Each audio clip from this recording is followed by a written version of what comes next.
भगवान शंकर का संवाद कर रहे हैं। 4 निशानी मेरे भगवान शंकर ने तुमको दे दी प्राप्त करने की। 4 शंकर भगवान से मिलने की 4 निशानियां सामने आती हैं। जब आप शिव महापुराण की कथा सुनते रहते हो, शिव जी के मंदिर जाते, 1 लोटा जल चढ़ाते, शंकर का भजन करते करते साल निकलते चले गए। साल। 4 निशानी मेरे भगवान शंकर ने तुमको दे दी प्राप्त करने की। 4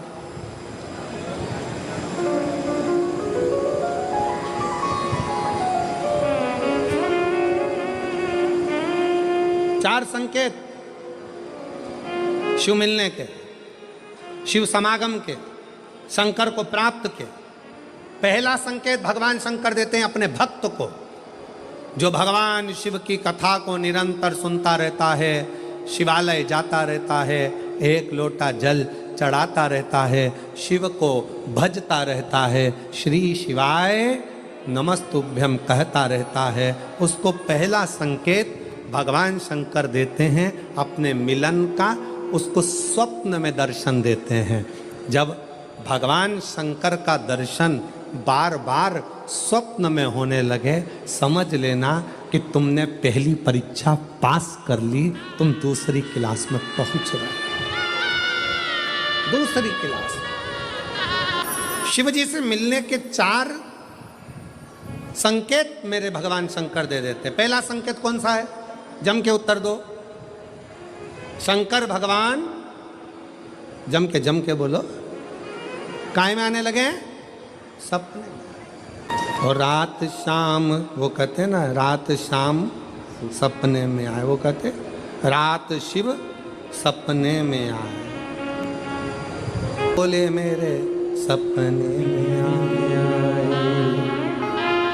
और गंगा बहा गए, गंगा बहा गए। भगवान शिव जब स्वप्न में दिखने लगे, स्वप्न में आने लगे, स्वप्न में दिखने लगे, समझ लेना तुम्हारी पहली परीक्षा पास हो गई और तुम आगे बढ़ गए। आगे।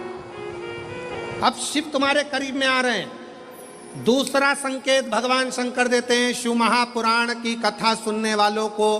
पहला संकेत शिव जी ने दिया, अगर शंकर सपने में आए समझ लेना शिव जल्दी मिलने वाले हैं। दूसरा संकेत, जिस शिवलिंग की तुम घर में पूजन करते हो, जिस शिवलिंग के मंदिर में पूजन करते हो, मान लो वो शिवलिंग कभी तुमको उसमें शंकर का प्रतिबिंब दिखने लगे, कभी तुम्हें ऐसा लगे कि कोई मुझे झांक रहा है, कभी तुम्हें ऐसे लगे कि मंदिर में और कोई भी है, तुम्हें कभी लगने लगे कि ये शंकर का शिवलिंग हिल रहा है, कभी तुम्हें लगे तुम्हारे घर में रखा हुआ शंकर का शिवलिंग कोई मनुष्य की आकृति जैसा दिख रहा है, कभी तुमने लगने लगे कि जिस मंदिर में मैं जाती हूँ वहाँ का शंकर का शिवलिंग ऐसा लग रहा है कि मंदिर में और भी लोग बैठे हैं। तुम मंदिर से निकल रही थी, पीछे से कोई की आवाज़ आई, तुमने पलट कर देखा कोई नहीं, तुम्हें लगने लगे, समझ लेना कि तुमने शिव पुराण की दूसरी परीक्षा पास कर ली। शंकर तुम्हारे करीब में आने चाहिए, शिव तुम्हारे करीब में आ रहे हैं, करीब।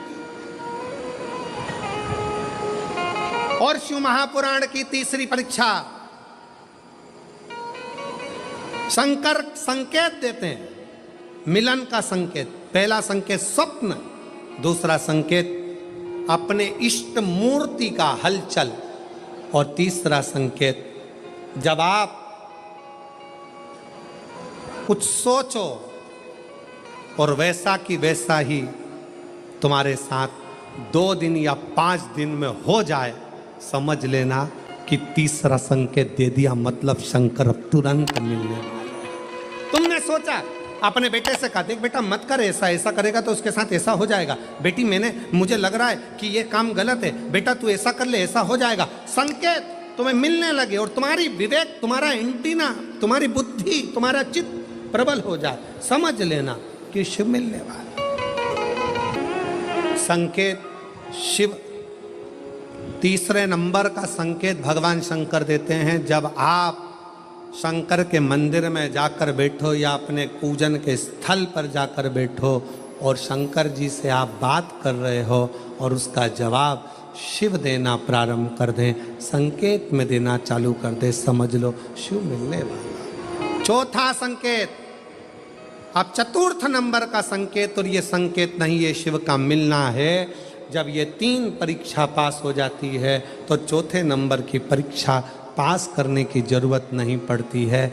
दुनिया के लोग कहते हैं कि भगवान आते हैं 2-4 घंटे रुकते हैं, सब झूठ है। भगवान एक क्षण के लिए आता है और तुम्हारे सामने आकर तुम्हारे सामने से निकल कर चले जाता है और तुम्हें महसूस करा देता है कि मैं तेरे सामने आया था और निकल कर चले गया, तुम मुझे पहचान नहीं पाया। आता है, आए।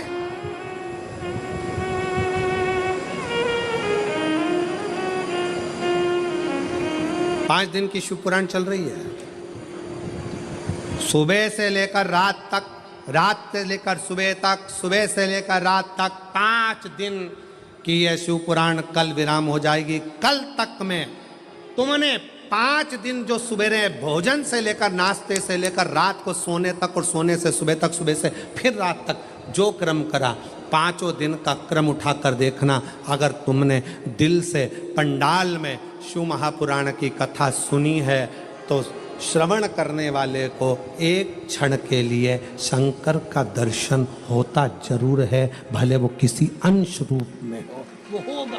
जब ये शिव का लोक है, शंकर का लोक है, तो जब हम हृदय से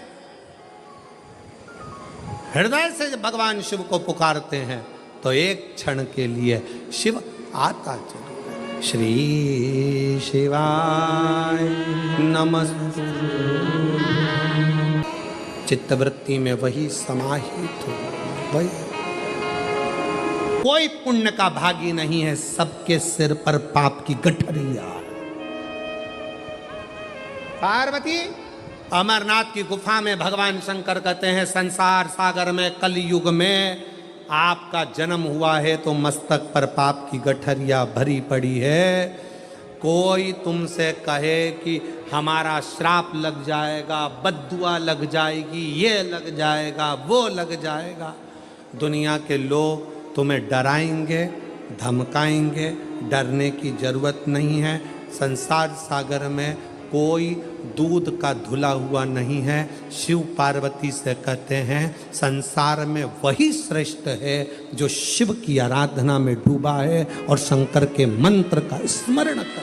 रहा है। पाप सबके माथे पर है।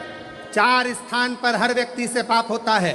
पहला, झाड़ू लगाते समय छोटे जीव मर जाते हैं, पाप माथे चढ़ जाता है। दूसरा, वस्त्र धोते समय, नहाते समय छोटे छोटे जीव मर जाते हैं, उसका पाप माथे चढ़ जाता है। तीसरा, अग्नि जलाते समय, भोजन बनाते समय, लाइट जलाते समय छोटे छोटे पतंगे मर जाते हैं, उसका पाप माथे चढ़ जाता है। चौथा, अपने घर से चलकर जब हम कहीं जाते हैं, अपने पाँव के नीचे छोटे छोटे जीव मर जाते हैं, उसका पाप माथे चढ़ जाता है। 4 स्थान पर हर व्यक्ति से पाप होता है। प्रत्येक व्यक्ति के मस्तक पर पाप बंधा रहता है।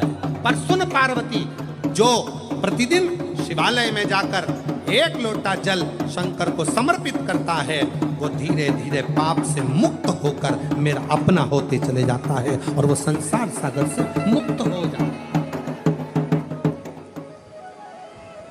बहुत डराया गया संसार में, लोगों ने खूब डराया आप लोगों को। ऐसा मत करना पाप लग जाएगा, ऐसा मत करना पाप लग जाएगा, ये मत करना पाप लग जाएगा, भगवान को ऐसे भोग लगा दिया पाप लग जाएगा, भगवान को ऐसे जल चढ़ा दिया पाप लग जाएगा, भगवान को ऐसा कर दिया पाप लग जाएगा, भगवान को ऐसे प्रणाम कर लिया पाप लग जाएगा।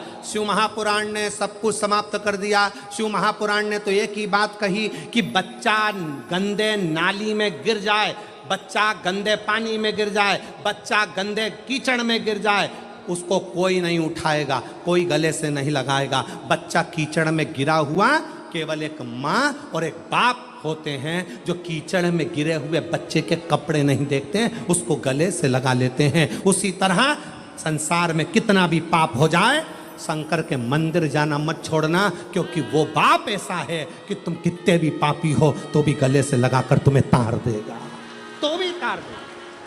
कोई तुमसे कहे पाप लगेगा, पाप लगेगा, शिव जी की भक्ति में, भजन में, स्मरण में उल्टा जपो, सुल्टा जपो, कैसे जपो, दिन में जपो, रात में जपो, शुद्ध में जपो, अशुद्ध में जपो, जैसे हो वैसे जपो।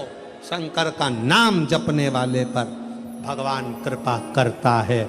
जो दिल से श्री शिवाय नमस्तुभ्यम बोलता है वो शंकर की औलाद, शिव का पुत्र कहलाता है। श्री शिवाय नमस्तुभ्यम बोलने वाले पर शंकर कितनी भी समाधि में लगे हो, श्री शिवाय नमस्तुभ्यम बोलने वाले को शिव नेत्र खोल कर दर्शन देते हैं।